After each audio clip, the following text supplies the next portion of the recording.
Posteriormente su constancia. Y les vamos a entregar 2 discos que contienen la información de todos los módulos anteriores. Cuando les entreguemos la constancia, les vamos a dar el último disco con esta presentación y lo que nos haya faltado. Entonces al final les entregamos sus CDs y pues sería todo ahorita por el momento. Les queremos agradecer mucho y bueno, no sé si ya conozcan al maestro Diego de la Mora. El maestro Diego de la Mora estudió la licenciatura en Ciencias Políticas y Relaciones Internacionales en el CIDE y es maestro en Derechos Humanos y Democracia por Flaxo. Él nos acompaña, trabaja en Fundar, que es el Centro de Análisis e Investigación, y trabaja en el área de presupuesto y políticas públicas. Es un experto, creo que tenemos que aprovechar todo su saber y bueno, pues Diego ya el público... Parece complicado, pero que en realidad si uno aprende ciertas claves y algunas cosillas, se vuelve mucho más fácil. Y el tema que vamos a ver es el del presupuesto público. Les cuento muy rápido que yo llevo ya 9 años en Fundar trabajando con presupuestos públicos. Buena parte de mi trabajo tiene que ver con exigir información a la Secretaría de Hacienda para que sea más transparente el presupuesto. También he trabajado en varios proyectos en Fundar, ahora trabajo en el proyecto de subsidios al campo y lo que hicimos en ese proyecto fue pedir las listas, los padrones de beneficiarios del ProAgro, antes el ProCampo, el ProGan y algunos otros programas, y lo subimos a una página de internet y bueno, la prensa se metió ahí a buscar quiénes eran beneficiarios y encontraron pues, cosas muy escandalosas, ¿no? Como que había ahí desde narcotraficantes hasta secretarios de Estado, hasta gobernadores recibiendo subsidios para el campo en México. Y a partir de eso se han logrado algunas cosillas, ¿no? Por ejemplo, que se reduzca el tope de hectáreas que se pueden subsidiar, entre otras cosas, ¿no? Eso es lo que he estado haciendo últimamente, trabajando en ese proyecto. Y bueno, lo que vamos a ver hoy es una introducción al presupuesto público.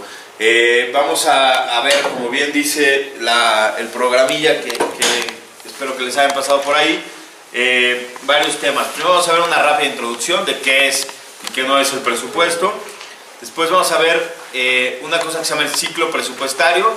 Esto quiere decir pues cómo se conforma todo el presupuesto, desde que lo formulan, lo planean, hasta que lo ejecutan y lo evalúan.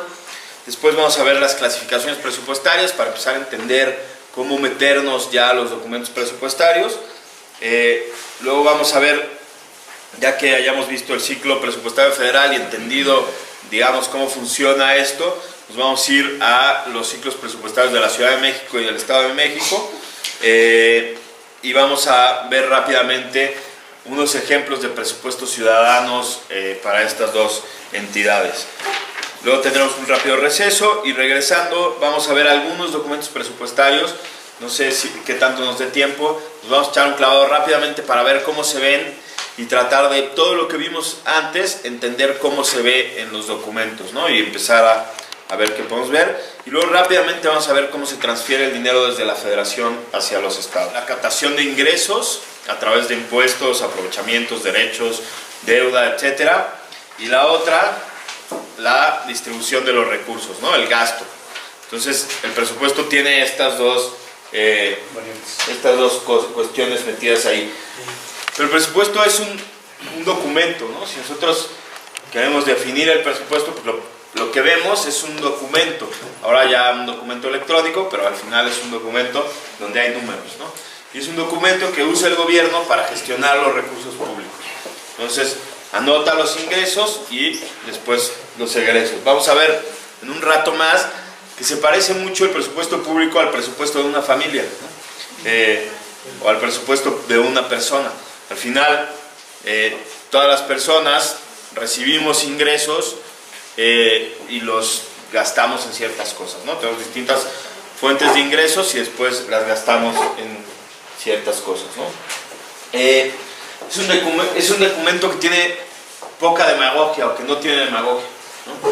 Si nosotros escuchamos a los políticos, pueden hacer 1000 promesas, ofertas, decir cuánta cosa, pero si eso después no está con dinerito, pues no se va a volver realidad, ¿no? Entonces, por eso vemos el presupuesto, porque es un documento que no tiene demagogia.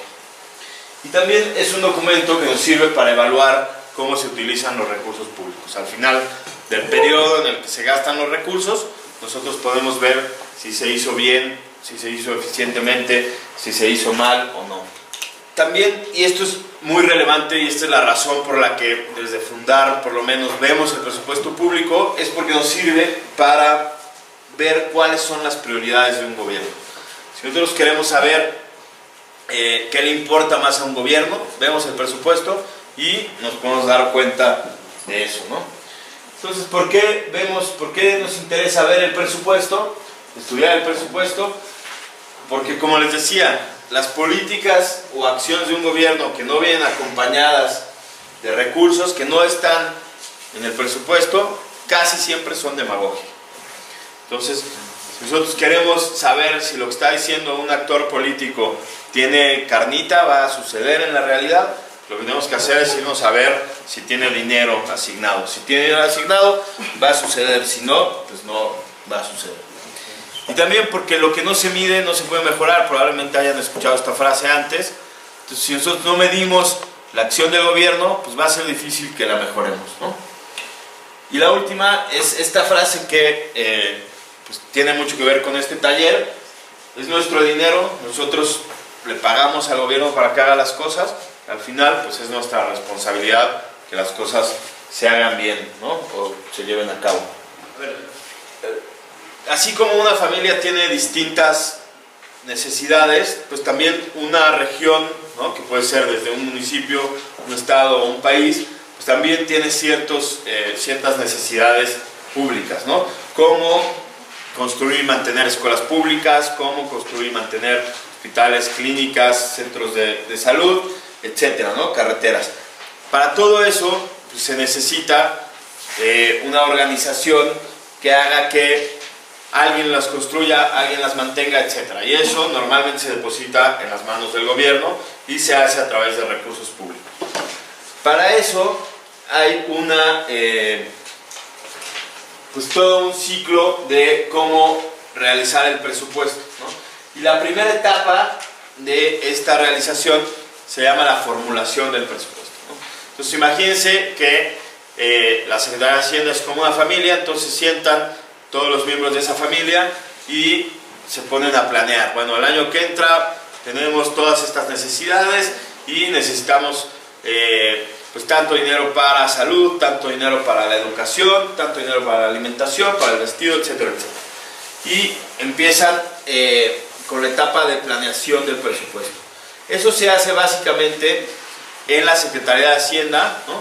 En esta etapa, en la etapa de la formulación, quien lleva la batuta es el Poder Ejecutivo y la Secretaría de Hacienda cuando se hace a nivel federal. Vamos a decir que este año que está aquí, de enero a diciembre, es el año N, ¿no? Le vamos a poner así, año N, como título, ¿no? Entonces, a este año N, si este es el año N, pues este es el año N-1, ¿no? Entonces, digamos que este año N es el 2017 y nosotros estamos aquí, ¿no? En abril, a finales de abril. Y se está ejecutando el presupuesto de 2017. Pero para que eso sea posible, el año anterior, o sea, el año N-1, se tuvo que haber planeado, proyectado y presupuestado todo lo que se está haciendo durante este 2017, ¿no? Entonces, el ciclo presupuestario empieza el 1 de abril con un documento que se llama el documento relativo a las obligaciones del artículo 42, fracción primera de la Ley de Presupuesto y Responsabilidad Hacendaria, mejor conocido como los precriterios económicos, de política económica. Entonces, lo que hace la Secretaría de Hacienda el 1 de abril de cada año, de hecho eso acaba de pasar hace poquito, es decirle a la Cámara de Diputados, pero en general a toda la población, estamos viendo que la economía se está comportando de esta manera, ¿no? El Producto Interno Bruto va a crecer de esta forma, va a haber tanta inflación, los factores de la producción están de esta forma, las importaciones y exportaciones están así asado, el precio del petróleo parece ser que se va a comportar así asado, y entonces empieza la discusión presupuestaria, el 1 de abril, ¿no? Aquí empieza toda la planeación del presupuesto para el año siguiente. Entonces, este 1 de abril, ¿qué pasó? Pues, Hacienda publicó ese documento, lo mandó a la Cámara de Diputados y empieza ahí, se supone que la discusión presupuestaria. La etapa de formulación tiene varios documentos relevantes. Entonces, el 1 de abril es el que les digo, que se llama precriterios. Después, el 30 de junio, hay otro documento muy relevante, que es la estructura programática. La estructura programática es, digamos, como el esqueleto del presupuesto. Entonces, lo que hace la Secretaría de Hacienda es que escribe todos los programas que va a haber el siguiente año en un como documentito, ¿no? Y también se lo manda a los diputados para que lo discutan. Entonces, dice, para salud va a haber el programa de adultos mayores, el programa para las mujeres, el programa de vacunación, el programa de no sé qué, y así los va a poner en una lista. Si no están ahí los programas, si no son parte de la estructura programática, quiere decir que ya no van a estar en el presupuesto. Entonces, si nosotros en algún momento quisiéramos que se hiciera un programa para la limpieza de los ríos en el país, tendría que estar metido ahí, en esa estructura programática. Entonces, tendríamos que empezar a trabajar desde antes del 30 de junio para que el 30 de junio Hacienda diga, órale, vamos a meter ahí ese programa. Por ejemplo, en el proyecto en el que yo estoy, en Valor al Campesino, que es una iniciativa que junta varias organizaciones de la sociedad civil, lo que queríamos era que en vez de que hubiera un resto de programas para las y los campesinos, se hiciera un programa de apoyo a la pequeña agricultura. Entonces fuimos con Hacienda y les dijimos, les conviene hacer esto, ¿no? Para que las y los campesinos no estén batallando con distintas ventanillas, distintas reglas de operación, etcétera, hagan un solo programa, y lo metieron en la estructura programática del año 2015, ¿no? Entonces, es un momento en el que se puede hacer incidencia, se puede incidir en el gobierno, y normalmente quien lleva la batuta, como les decía, es la Secretaría de Hacienda. Entonces, ya tenemos la etapa de formulación que dura del 1 de abril hasta el día que el Ejecutivo tiene que mandar el presupuesto a la Cámara de Diputados. ¿Alguien sabe qué día es ese? Un poquito antes. Septiembre. El 8 de septiembre. El 8 de septiembre, no tengo hasta el año. El 8 de septiembre, entonces, la Secretaría de Hacienda manda el proyecto de presupuesto de egresos a la Cámara de Diputados. Y no solo manda esto, manda la iniciativa de ley de ingresos y una cosa que se llama la miscelánea fiscal o la reforma fiscal, ¿no? Entonces, le dice a la Cámara de Diputados, a ver, después de consultar a todas las dependencias, el proyecto de presupuesto, lo que pensamos gastarnos el año que entra, es esto, ¿no? Y le manda unos librotes así, ¿no? Con 7 tomos. Y entonces la Cámara de Diputados se supone que empieza a estudiarlo desde el 8 de septiembre y tiene 2 meses hasta el 15 de noviembre para negociar y aprobar el presupuesto. Ahora, normalmente nosotros lo que decíamos desde fundar es que este era el momento en el que teníamos que alzar la voz y decir, queremos que ese presupuesto tenga estas y estas características, que se ponga más dinero para salud o que se ponga más dinero para ciertas cosas, y pensamos que este era el espacio adecuado para hacer esa negociación. Lo que hemos visto, o lo que vimos hace unos 6 o 7 años, es que en realidad la Cámara de Diputados casi no modifica el presupuesto. Modifica solo entre el 3 y el 7% de lo que le manda Hacienda, y todo lo demás lo aprueba así como viene, ¿no? Entonces, si ustedes quieren incidir en el presupuesto, pues vale más la pena incidir con las dependencias específicas y con la Secretaría de Hacienda desde antes, para que cuando llegue a este momento no sea tan complicado empezar de cero, ¿no?